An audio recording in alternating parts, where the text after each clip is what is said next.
ম্যাক্সের ট্রেলারটা দেখলাম, ম্যাড ম্যাক্সের মতো, টাইটেলটা পুরোটাই ম্যাড ম্যাক্সের মতো দেখতে লাগছে। ঠিক আছে, প্রথম কথা।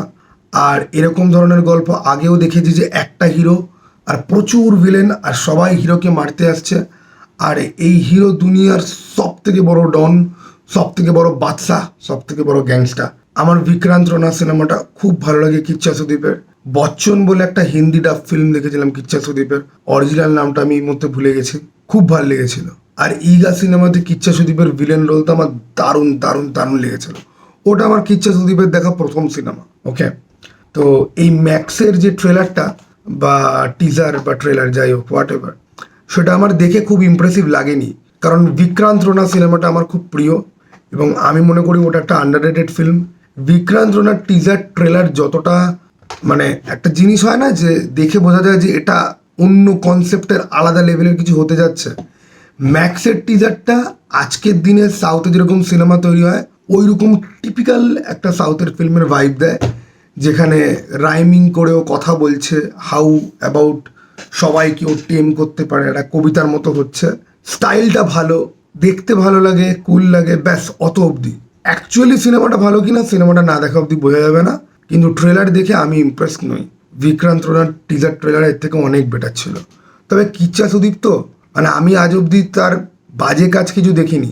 আমি তার যে কটা কাজ দেখেছি মোটামুটি ভালোই, এবং তার মধ্যে অন্যরকম একটা ফ্লেভার রয়েছে। তো যাই হোক, কিচ্চা সুদীপের এইটার পরে এই একটা ট্রেলার রিলায়েন্স জিও এন্টারটেনমেন্ট এখানে এসছে, আমি ডিসক্রিপশন বক্সে লিঙ্ক দিয়ে দেবো। ঠিক আছে, শয়তানের যে কনসেপ্টটা, ঠিক আছে, রিসেন্টলি শয়তানের যে কনসেপ্টটা দেখলাম, যে একটা লোক, তার মধ্যে সুপার ন্যাচারাল পাওয়ার আছে এবং সে কন্ট্রোল করছে, লোকজনকে কষ্ট দিচ্ছে।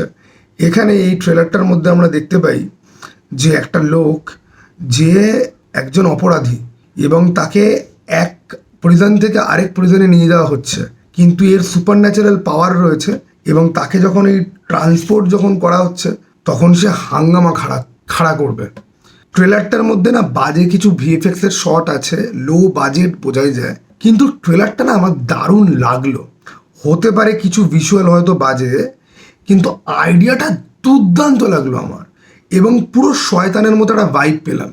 হয়তো পারফরমেন্স ওয়াইজ বা বাজেট ওয়াইজ বা লুক অ্যান্ড ফিল ওয়াইজ হয়তো বিশাল দমদার কিছু নয়, কিন্তু কনসেপ্টটা ইউনিক ভাই, কনসেপ্টটা আমার দারুণ ইউনিক লাগলো। মানে এটা হতে পারে ওই একটাই দিন শুরু থেকে শেষ অবধি আমরা দেখছি এর মধ্যে কি হবে, এবং যখন এরকম হয় না যে সুপার পাওয়ার আলা একটা ভিলেন কিন্তু হিরো সাধারণ মানুষ, তখন কিন্তু সিনেমা পত্রের গল্প খুব ইন্টারেস্টিং হয়ে যায়।